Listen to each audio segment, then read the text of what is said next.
First গিয়ারের limiter চলেন দেখি কততে আসে। মোটামুটি খুব অল্প সময়ে উঠে যায় স্পিড। ও 40 পর্যন্ত হিট করে, আমি একটু আগে ভুলে 38 বলছিলাম।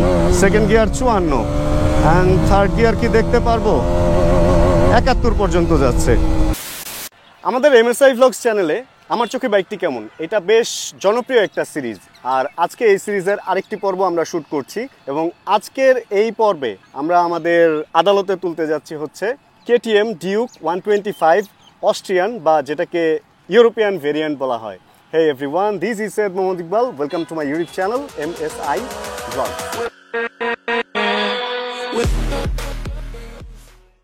এমন না যে KTM বাইকটা আমি আজকে আমার লাইফের প্রথম চালাইতেছি। আমি ইন্ডিয়ান ভেরিয়েন্টটা এর আগেও অনেকবারই চালাইছি। KTM RC চালাইছি, KTM ডিউক চালাইছি, এবং আমার এক্সপিরিয়েন্স যথেষ্ট ভালো ছিল। বাট এইবারের এই ইউরোপিয়ান যে ভার্সনটা, এটা আমি নতুন চালাচ্ছি। কিন্তু আজকের এই ভিডিওটা করার আগে আমি মোটামুটি বাইকটা 3-4 দিন ভালো মতো চালাই আজকের এই রিভিউ ভিডিওটা শ্যুট করতেছি। অ্যান্ড আশা রাখি একটু ভালো মতোই আজকে আপনাদের ডিটেল দিতে পারবো। অ্যান্ড আরও কিছু ভালো এবং খারাপ খবরও আপনাদের দিতে যাচ্ছি, যে ব্যাপারে ডিটেল আলোচনা হবে। এবং তারপর আমি একটা রাইডিং রিভিউ আজকে শেয়ার করব। কিন্তু তার আগে আরেকটু বাইক সম্পর্কে ডিটেল আপনাদের সাথে শেয়ার করি। কয়েকদিন আগে আমি যখন আমার গ্রামের বাড়িতে যাই, তখন আমি একটা KTM ডিউক 125 ইন্ডিয়ান ভেরিয়েন্ট চালাই। অ্যান্ড ওইটা চালানোর পর আমার এক্সপিরিয়েন্স খুব একটা ভালো ছিল না, কারণ বাইকটা ছিল বেশ পুরনো, এবং যেই ভাই বাইকটা চালাইতো সে প্রপার সার্ভিস পাচ্ছিল না। অ্যান্ড এই প্রবলেমটা আমরা যারা KTM রাইডার, বা আমি না, যারা KTM রেগুলার চালাচ্ছিল, তারা মোটামুটি কয়েক মাস আগে পর্যন্ত ফেস করছিল। কিন্তু এই সমস্যাটা থেকে এখন বের হয়ে আসার একটা উপায় পাওয়া গেছে, এবং এমনও হয়েছে যে অনেকে KTM সেলও করে দিছে সার্ভিস এবং পার্টসটা অ্যাভেলেবেল না পাওয়ায়। আর একটা সুসংবাদ আপনাদের প্রথমেই দেই, সেটা হলো KTM এখন তাদের ফ্ল্যাগশিপ 2টা শোরুম রাখছে বাংলাদেশে। একটা হচ্ছে ঢাকা তেজগাঁতে, এবং একটা হচ্ছে খুলনাতে। এছাড়াও আরও বেশ কিছু ডিলার দিতে যাচ্ছে তারা সারা বাংলাদেশে। এই খবরটা আমি পাইছি, আমার 2-1 বন্ধু বান্ধব ডিলার নেওয়ার জন্য ট্রাই করতেছে। আশা রাখি আমরা এখন পার্টস অ্যাভেলেবেল পাবো। আর এছাড়াও আরেকটা ভালো খবর আপনাদের যেটা দিব, সেটা হলো বাইকের দাম তো সব বাইকেরই বাড়ছে। অ্যান্ড এই বাইকের দাম, মানে KTM এর দাম সব বাইক বাড়লেও এটা কমছে। দামের ব্যাপারে পরে যাচ্ছি, অন্য একটা ব্যাপার শেয়ার করি। সেটা হলো পার্টস এবং সার্ভিস, যে ব্যাপারটা নিয়ে সবচেয়ে বেশি প্রবলেম ছিল। ওই ব্যাপারটা এখন চাইলে আপনি আপনার ঘরে বসে নিতে পারবেন। মানে আপনার কোনো একটা পার্টস দরকার, বা আপনার কোনো একটা সার্ভিস দরকার বাইকের, আপনি চাইলে KTM এর ফ্ল্যাগশিপ যেগুলোতে সার্ভিস সেন্টার আছে, যে সমস্ত শোরুমে, ওইখানেও যেতে পারেন। এবং যদি চান যে বাসায় বসে সার্ভিস নেবেন, তাহলে তাদের পেজে যদি আপনি নক দেন, তাহলে একজন লোক পৌঁছে যাবে আপনার বাসায় পার্টস বা সার্ভিস যে কোনো ব্যাপারে সহযোগিতা করার জন্য। ওয়ার্ল্ড ওয়াইড KTM একটি বেশ জনপ্রিয় ব্র্যান্ড, এটা আমরা সবাই জানি। আমরা এতদিন সিসি লিমিটে আটকে থাকার কারণে 125-এর মধ্যে বেঁচেছিলাম।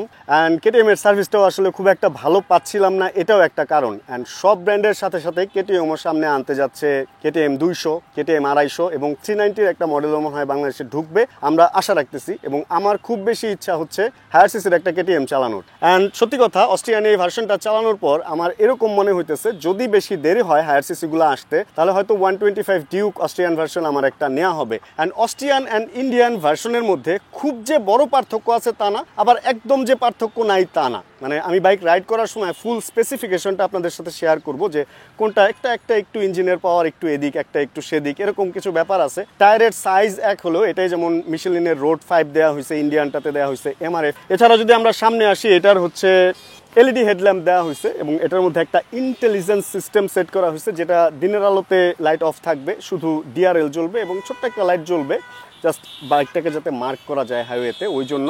আর রাতে হচ্ছে লাইট অটো জ্বলবে, বা টানেলে যদি আপনি ঢুকেন লাইটটা অন হয়ে যাবে, যে জিনিসটা ইন্ডিয়ানে দেওয়া হয় না। ওটার মধ্যে হ্যালোজিন লাইট দেওয়া হয়েছে। এছাড়া এই বাইকটার মধ্যে হচ্ছে একটা সাইলেন্সার পাইপ বাইরে দেওয়া হয়েছে, যেটা ইন্ডিয়ানের মধ্যে হচ্ছে একটা আন্ডারবেলি এক্সস্ট দেওয়া হয়েছে। এছাড়া ডিস্কের সাইজে কিছু পার্থক্য আছে, সেটাও আমি বাইক রাইড করার সময় আপনাদের সাথে শেয়ার করব। এই তো, ওরকম বড় কোনো পার্থক্য না থাকলেও আজকে আমি অস্ট্রিয়ান ভার্সন চালায় আজকে রিভিউ করতেছি। এটার পেছনে একটা বড় কারণ হচ্ছে উপরে থেকে যখন আমরা ককপিট ভিউটা দেখি, আমরা যখন ভ্লগ রেকর্ড করি, ইন্ডিয়ান ভার্সনের যে মিটারটা, ওটা সত্যি কথা আমার বেশি একটা পছন্দ হয় না। একটু ছোট, গোলগাল, সব ইনফরমেশন থাকলেও দেখার যে একটা ব্যাপার, ওটা উপরে থেকে আমার পছন্দ হয় নাই। বাট এটার মধ্যে একটা TFT বিশাল বড় ডিসপ্লে দেওয়া হয়েছে, বেশ কিছু ফাংশন আছে, এটা দেখতে ভালো লাগে। এই জন্য অনেকদিন অপেক্ষার পর KTM এর ভিডিওটা অস্ট্রিয়ান ভার্সন নিয়েই করলাম আজকে। চলেন তাহলে এবার একটু ইন ডিটেলে জেনে নেওয়া যাক যে KTM এর কয়টা মডেল বাংলাদেশে অ্যাভেলেবেল আছে, এবং সেগুলা কি কি, এবং বর্তমান প্রাইস কি চলছে, এবং আগে এটার প্রাইস কি ছিল। কেটিএম এর 3টা মডেল এখন বাংলাদেশে অ্যাভেলেবেল আছে। এর মধ্যে কেটিএম ডিউকের মধ্যে 125 সিসির একটা হচ্ছে ইন্ডিয়ান ভেরিয়েন্ট, একটা হচ্ছে অস্ট্রিয়ান বা ইউরোপিয়ান ভেরিয়েন্ট আমরা যেটাকে বলি। আরও একটা মডেল অ্যাভেলেবেল আছে, সেটা হলো কেটিএম আরসি 125। এবার চলুন আমরা একটু প্রাইসের দিকে যাই। কেটিএম ডিউক 125 যেটা ইন্ডিয়ান ভেরিয়েন্ট, সেটার প্রাইস কিছুদিন আগেও ছিল হচ্ছে 4 লক্ষ টাকা, যেটা এখন আপনারা পাবেন 3,35,000 টাকায়। এবং কেটিএম আরসি 125 যেটা কিছুদিন আগেও 5,06,000 টাকা ছিল, এইটা এখন আপনারা কিনতে পারবেন 4,43,000 টাকায়। অ্যান্ড এবার আসেন যে বাইকটা আমার বেশি পছন্দ, কেটিএম ডিউক 125 ইউরোপিয়ান এডিশন। এই বাইকটা কিছুদিন আগেও প্রাইস ছিল 5,30,000 টাকা, অ্যান্ড এখন আপনারা বেশ কম দামে এই বাইকটি কিনতে পারবেন। বর্তমান প্রাইস চলছে এই বাইকটির 4,75,000 টাকা মাত্র। অনেক তো কথা হলো, এবার চলেন হেলমেট ক্যামেরা যাই। এবার চলেন বাইকটা চালাই, অ্যান্ড চালাইতে চালাইতে আপনাদের সাথে কিছু এখনকার বাস্তবিক অভিজ্ঞতা আপনাদের সাথে শেয়ার করি। কারণ হেলমেটের ভিতরে যেভাবে ফ্রিলি সব এক্সপিরিয়েন্স শেয়ার করা যায়, বাইরে থেকে করতে গেলে কীরকম ক্যামেরা দেখা যায়, তো বাইক দেখে কথা বলতে আমার একটু সুবিধা হয়। চলেন তাহলে রাইডে যাই। ওকে, আমরা চলে আসছি হচ্ছে হেলমেট ক্যামেরা, অ্যান্ড এখানে সুন্দর করে লেখা আছে ডিউক 125, মানে পুরো 125টার একটা গ্রাফিক্স ডিজাইনের মধ্যে ফেলে দিচ্ছে। অ্যান্ড বাইকটার সাইজ যথেষ্ট পরিমাণ বড়, বাইকটার ওয়েটও যথেষ্ট পরিমাণ বেশি আমি বলবো।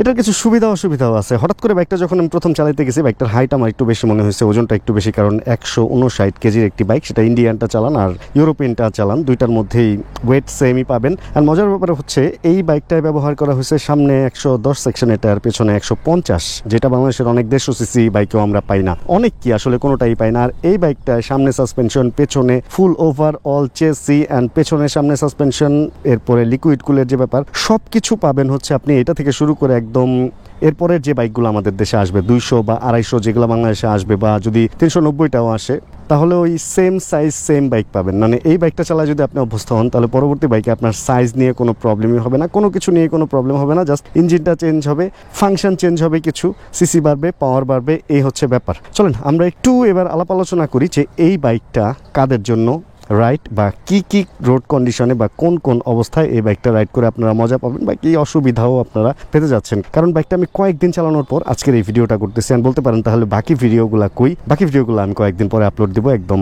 একটা সিরিজ আকারে শুরু থেকে শেষ পর্যন্ত, বিভিন্ন রোড কন্ডিশনে এই বাইকের কিরকম কি পাইছি ওগুলো পরের ব্যাপার। বাট আজকে রিভিউ করতেছি, এই জন্য আমি ফুলফিল একটা এক্সপিরিয়েন্স নিয়েই রিভিউটা করতেছি। প্রথমে চলুন আমরা একটু ইঞ্জিনের দিকে যাই। এই বাইকটাতে যে ইঞ্জিনটা ব্যবহার করা হয়েছে, এটা হচ্ছে single cylinder 4 stroke 4 valve DOHC liquid cool EFI engine. And হ্যাঁ, বলতেই হবে এটার মধ্যে হচ্ছে বোশ কোম্পানির যেই EFI এর যে ইঞ্জেকশন সিস্টেমটা, ফুয়েল ইঞ্জেকশন সিস্টেমটা, ওইটা ব্যবহার করা হয়েছে। অ্যান্ড যদি বাংলাদেশের বর্তমান অবস্থায় যে যে বাইক আছে এগুলোর সাথে তুলনা করেন, তাহলে সবচেয়ে আধুনিক যে টেকনোলজিটা সেইটাই এটার মধ্যে ব্যবহার করা হয়েছে। নর্মালি অনেক হাই পারফরমেন্স বাইকগুলোতে হচ্ছে এই ধরনের টেকনোলজি ব্যবহার করা হয়। আর এই ইঞ্জিনটা থেকে আপনি ম্যাক্স পাওয়ার পাবেন হচ্ছে 15 HP 15 HP at 9750 RPM, and torque পাবেন হচ্ছে 12 newton metre torque at 8000 RPM। আর যদি আমরা ইন্ডিয়ান ইঞ্জিনটাতে যাই, তাহলে ইন্ডিয়ান ডিউকে আমরা পাবো হচ্ছে 14.5 HP। এটা খুব একটা বড় পার্থক্য না হলেও আপনি যখন টপ এন্ডে থাকবেন, মানে বাইকের একদম হাই পারফরমেন্সে থাকবেন, তখন হয়তো এটা একটু আগায় থাকবে এই ইউরোপিয়ান ভার্সনটা। আর এই বাইকটাতে ব্যবহার করা হয়েছে 6 স্পিড গিয়ার বক্স, যে কারণে 125 সিসির একটা বাইক হলো আপনি এই বাইকটা থেকে যে পাওয়ারটা পাবেন, যে স্পিডটা পাবেন, বা যেই রেডি পিক আপটা পাবেন, আমি বলতে পারবো, আমি আসলে কোম্পানির নাম উল্লেখ করতে চাচ্ছি না, বাংলাদেশের অনেক 150 সিসি বাইকের, মানে বেশ কয়েকটা 150 সিসি বাইকের চেয়ে বেশি পাওয়ার আমি এই বাইক চালাতে গিয়ে রাস্তায় ফিল করছি।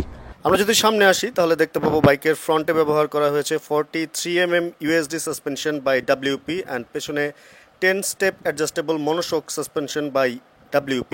আর WPটা হচ্ছে একটি ব্র্যান্ড, যে ব্র্যান্ডটা সম্পর্কে আমারও আইডিয়া ছিল না। পরে আমি খবর নিয়ে যেটা জানতে পারি যে বিভিন্ন রকম বড় বাইক বা হায়ার সিসি বাইক যেগুলো আছে, যেমন BMW, কাওয়াসাকি, এগুলার বড় বাইকগুলোতে WP কোম্পানির USD সাসপেনশনগুলো ব্যবহার করা হয়। এরপর যদি আমরা বাইকের সামনের দিকে আসি, তাহলে দেখতে পাবো বেশ বড় সাইজের একটা ডিস্ক। যে জিনিসটা সবার আগে চোখে পড়বে এটা হলো 320mm ডিস্ক ব্রেক। অ্যান্ড আরেকটা স্পেশাল বা মজার ব্যাপার হচ্ছে এই বাইকে যে ডুয়েল চ্যানেল এবিএস ব্যবহার করা হয়েছে তার দুইটাই হচ্ছে বোশ কোম্পানির। নর্মালি হচ্ছে আমি আমার কোনো বাইক রিভিউতে বাইকের স্পেসিফিকেশন বলি না, বাট আজকে একটু বললাম কারণ এই সাসপেনশন অ্যান্ড এই ইঞ্জিনের ব্যাপারগুলো না বললেই নয়। হঠাৎ করে 125 আমরা শুনলেই মনে করি যে আসলে 125, বাট এই বাইকটা কোনো 125 সিসির বাংলাদেশের বাইকের সাথে আপনি তুলনা দিয়ে কুল করতে পারবেন না বা মিল করতে পারবেন না, কারণ এই সাইজের টায়ার আমরা সত্যি কথা বলতে গেলে 150 সিসি বাইকেও পাই না। আর আরেকটা ব্যাপার যেটা মোটা টায়ার লাগালে বাইকের পাওয়ার কমে যায় এরকম একটা ব্যাপার আছে, বাট এই বাইকটা এমনভাবে বানানো হয়েছে যে স্টকই এই টায়ারটা আসছে অ্যান্ড কোনোভাবেই আপনি বুঝতে পারবেন না যে পাওয়ার বা অন্য কিছুতে কমতি আছে। আর আরেকটা ব্যাপার, আমি কিছু বাইকে দেখছি যে মোটা টায়ার লাগানো হয়েছে বা ফ্যাট টায়ার লাগানো হয়েছে অ্যান্ড তখন যেটা হয়েছে ব্যালেন্সের প্রবলেম হয়ে গেছে, কিন্তু এই বাইকটা এমনভাবেই বানানো হয়েছে যে এটা ব্যালেন্সের প্রবলেম হওয়ার কোনো সম্ভাবনাই নেই। চলেন, এখানে মোটামুটি একটু ভিড়ভাট্টা হয়ে গেছে, তাই আমরা এদিকে একটু এদিক থেকে সরে যাব। সিটের ব্যাপারটা জাস্ট বলে নিই, দুইটা সিটই যথেষ্ট বড় অ্যান্ড আমি সামনে পিছিয়ে দুই জায়গায় বসেই দেখছি সিটগুলো একটু শক্ত, বাট লং টাইমও আমি চালায় দেখছি বা লং টাইমও আমি পেছনে বসে দেখছি যে কোনো রকম ওইরকম কোনো প্রবলেমে আমি পড়ি নাই। অ্যান্ড এটা 13 লিটারের বেশি এটার ট্যাঙ্কের ফুয়েল ক্যাপাসিটি, যেটা নিয়ে আপনি অনেক দূর পর্যন্ত অনায়াসে চলে যেতে পারবেন। এই হচ্ছে ব্যাপার। অ্যান্ড লাইট অ্যান্ড আদার্স সব কিছু নিয়ে তো বলছি। টিএফটি মিটারটা আমি বাইকে উঠে দেখাবো অ্যান্ড বড় একটা গ্র্যাবিল দেওয়া হয়েছে, যারা ধরে বসতে চান তাদের জন্য সুবিধা হবে, অ্যান্ড যারা পেছনে ব্যাগ বাঁধতে চান তাদের জন্য এই জায়গাটা বেশ বড় সড়ো একটা ব্যাপার স্যাপার আছে। এই তো এলইডি ইন্ডিকেটর লাইট, এলইডি পেছনের ব্রেক লাইট, সামনের লাইট, এই হলো ব্যাপার স্যাপার। চলুন আমরা একটু হালকা পাতলা রাইড করি অ্যান্ড রাইড করে বাকি এক্সপিরিয়েন্স আপনাদের সাথে শেয়ার করি। বাইকটা অন করলেই হলে বিশাল বড় করে রেডি টু রেস লেখা উঠবে অ্যান্ড দিনে এই মিটারটা একরকম কালার হবে এরকম সাদা, আর রাত হলে এটা ডিম হয়ে যাবে এবং ব্ল্যাক হয়ে যাবে, থিমটা পুরাই চেঞ্জ হয়ে যাবে। এই হলো ব্যাপার। চালাইতে চালাইতে শিখছি। কি হলো রে ভাই, অ্যাম্বুলেন্স আসে কেন? দিয়ে দিচ্ছি স্টার্ট। চলেন আমরা একটু পরে হলো টেস্ট করবো এটার কোন গিয়ারে কত উঠে। এই রাস্তায় যতটুকু করা সম্ভব। ফার্স্ট গিয়ারটা আমি দেখছিলাম 38-এ গিয়ে লিমিটার চলে আসে অ্যান্ড মিটারে অনেক ফাংশন আছে। এখানে ট্রিপ দেখা যায়, এখানে ঘড়ির টাইম দেখা যায়। এবিএস এর দুইটা ফাংশন আছে, একটা হচ্ছে এখানে অন রোড দেয়া আছে যেখানে ফ্রন্ট এবিএস এবং রেয়ার এবিএস দুইটাই অন আছে। আপনি চাইলে সুপার মোটো অন করতে পারবেন, সেখানে হচ্ছে সামনের এবিএস চলবে, পেছনেরটা অফ হয়ে যাবে। মানে আপনি তখন একটু টুকটাক স্টান্ট করে সুপার মোটো যেটা বলে আর কি, ভাঙ্গাচুরার মধ্যে ওইভাবে আপনি কন্ট্রোল করবেন বাইকটাকে। অ্যান্ড অডো আছে এখানে, অডোমিটার এখানে দেখতে পারবেন। এখানে ফুয়েল, এখানে হিট ইন্ডিকেটর আছে যে বাইকের ইঞ্জিন কতটুকু গরম হয়েছে। গরম হওয়া মাত্র অর্ধেকের নিচে এটা রেডিয়েটর অন হয়ে যায়, আমি অর্ধেকের উপরে কখনো উঠাইতে পারি নাই। এখানে স্পিড দেখতে পারবেন, এখানে গিয়ার দেখতে পারবেন। এছাড়াও এখানে এই পুরো এই ব্যাপারটার মধ্যে হচ্ছে মিটারের এই ফাংশনের সুইচগুলো দিয়ে দেওয়া হয়েছে। এখানে অনেকগুলো ফাংশন আসছে, কেটিএম মাই রাইড, এরপরে হচ্ছে ট্রিপ অ্যান্ড ডাটা, এরপরে হচ্ছে মোটরসাইকেল, এরপরে হচ্ছে সেটিং। এখান থেকে আপনি এগুলো সব চেঞ্জ করতে পারবেন। এত ডিটেলে না যাই, তাহলে ভিডিও অনেক বড় হয়ে যাবে। এই তো মিটারের ব্যাপার। অ্যান্ড বাম হাতে এই মিটারের ফাংশন ছাড়া আছে হচ্ছে দুই পাশের ইন্ডিকেটর জ্বালানোর সুইচ, নিচে একটা হর্ন অ্যান্ড এখানে একটা high beam low beam. And এটা থেকেই হচ্ছে আপনি মানে পাস এটা মূলত, আর হাই বিম উঠাইতে গেলে সামনে দিয়ে রাখবেন, আর নর্মালি হচ্ছে এখানে লো বিম পেছনে। ডান পাশে একটা ইঞ্জিন কিল সুইচ আছে অ্যান্ড এখানে স্টার্ট সুইচ, এছাড়া তেমন কিছু নাই।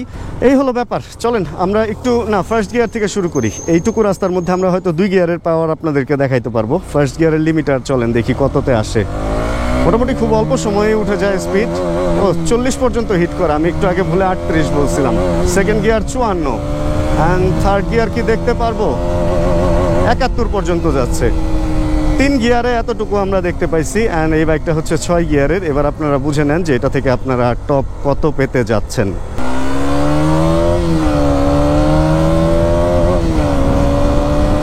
পরবর্তীতে অন্য কোনো ভিডিওতে আমি আসলে টপ স্পিড বা এই সমস্ত ব্যাপারগুলো দেখার ট্রাই করব, কারণ বাংলাদেশের রোড কন্ডিশন এখন এরকম যে আইনগুলো হয়েছে আমি চাইলেও খুব স্পিডে চালাই আপনাদের সাথে ব্যাপারগুলো শেয়ার করতে পারতেছি না। অ্যান্ড এই অস্ট্রিয়ান বাইকটার এই ভিউটা আমার ভালো লাগে, আমি একটু আগেও বলতেছিলাম যে এই জন্য আমার এই বাইকটা পছন্দ। অ্যান্ড ইন্ডিয়ান বাইকটাও কোনো দিক থেকে দেখতে খারাপ না, বাট মিটার ডিসপ্লেটা ব্লগিং এর জন্য আমার কাছে ভালো লাগে না। এই জন্য এই বাইকটার জন্য আমি ওয়েট করতেছিলাম যে কেটিএম এর ভিডিও করলে আমি এই ইউরোপিয়ান ভেরিয়েন্টটা থেকে এই ভিডিও করব। বাইকটার ভালো দিক বলে শেষ করা যাবে না, সত্যি কথা। আমি এতদিন পর্যন্ত বাইকটাকে ঠিক মতো চালাই নাই, এই জন্য আপনাদের সাথে অনেক কিছু শেয়ার করতে পারি নাই, কিন্তু টুকটাক কিছু খারাপ দিকও আছে। ভালো দিকগুলো আরো 2-1টা ব্যাপার শেয়ার করি, সেটা হলো এটার সিটিং পজিশন। আপনি এটার মধ্যে বসলে, এটা একটা নেকেড স্পোর্টস বাইক, বাট আপনি ডার্ট বাইকের মতো একটা ফিল পাবেন। একদম সোজা হয়ে বসা যায়, লং টাইম বাইকটা চালানো যায়। আপনি পাহাড়ে, পর্বতে, সাগরে যে কোনো জায়গায় আশা রাখি বাইকটা নিয়ে অনায়াসে চলে যেতে পারবেন, সেটা একজন হন আর 2জন হন। অ্যান্ড যখন বাইকে 2জন থাকবেন, পাওয়ার একটু কম ফিল হইলেও একদম যে মানে মরে যাইতেছে এরকম কোনো ব্যাপার স্যাপার ফিল করতে পারবেন না, যে কোনো জায়গায় যেতে পারবেন। খারাপের খারাপের মধ্যে খারাপ আমার বাইকের একটা জিনিসই লাগছে, সেটা হলো ইন্ডিকেটর, কি বলে লুকিং গ্লাসগুলো, ইন্ডিকেটর তো না, লুকিং গ্লাসগুলো একটু বেশি চওড়া, যেটা জ্যামে আমার একটু প্রবলেম হয়েছে প্রথম দিন, বাট এখন আমার অভ্যাস হয়ে গেছে, আমি বুঝেই ঢুকি যে কতটুকু ফাঁকা ফোকর দিয়ে এই বাইকটা ঢুকতে পারবে, এই তো ব্যাপার। আসলে একটা বাইক সম্পর্কে কথা বলতে থাকলে 10-15-20 মিনিট কথা, এটা শেষ করার মতো না, এক ভিডিওতে শেষ করার মতো না। এই জন্য সামনে আরও কিছু ভিডিওতে আমি আপনাদের সাথে হয়তো এই বাইকের ব্যাপার শেয়ার করবো, অ্যান্ড যদি সামর্থ্যে কুলায় কোনো একদিন আমি এই বাইকটা কিনবো আর ট্রাই করব যে এই বাইক যদি আমি ব্যবস্থা করতে পারি তাহলে এটা নিয়ে একটা লং ট্রিপ করে আপনাদের সাথে আরও ইন ডিটেল রিভিউ শেয়ার করার জন্য, কারণ এক ভিডিওতে আসলে মনের সব কথা বলা যায় না, বেশি বেশি ভিডিওতে বলতে হবে আমার, আর বেশি বেশি ভিডিওতে খুব তাড়াতাড়ি বলবো, কারণ সামনে এই বাইক নিয়ে বলে রাখতেছি, সামনে এই বাইক নিয়ে আরও বেশ কয়েকটা ভিডিও আসবে। এই তো, তাহলে রাইডিং থেকে বিদায় নেই, অ্যান্ড চলেন আবার আগের জায়গায়। তাহলে এই ছিল হচ্ছে আজকের ভিডিওর কিছু টুকটাক এক্সপিরিয়েন্স, যতটুকু আমার মাথায় আসছে অতটুকু শেয়ার করার ট্রাই করছি, অ্যান্ড যদি এর বেশি কিছু আপনাদের জানার ইচ্ছা থাকে কমেন্ট করবেন, আমি ইনশাআল্লাহ ওটার অ্যান্সার করার ট্রাই করব। এই তো, তাহলে আজকের ভিডিওতে এতটুকুই। যদি ভিডিওতে কোনো কিছু ভালো লাগে প্লিজ একটা লাইক দিয়ে সাথে থাকবেন, চ্যানেলে যদি নতুন হন সাবস্ক্রাইব করে হয়ে যাবেন, আমাদের ফ্যামিলি মেম্বার জানাবেন কে কোন জায়গা থেকে আমাদের ভিডিও দেখছেন। তাহলে আজকে বিদায় নেই, অ্যান্ড দেখা হচ্ছে সামনের কোনো ভিডিওতে, আর যতক্ষণ পরবর্তী ভিডিও নিয়ে আমি না আসতেছি ততক্ষণ ইনশাআল্লাহ আমরা থাকবো ভালো, আমরা থাকবো সুস্থ এবং করতে থাকবো চিল। Chill, bro. Check the mic and make sure it sound right.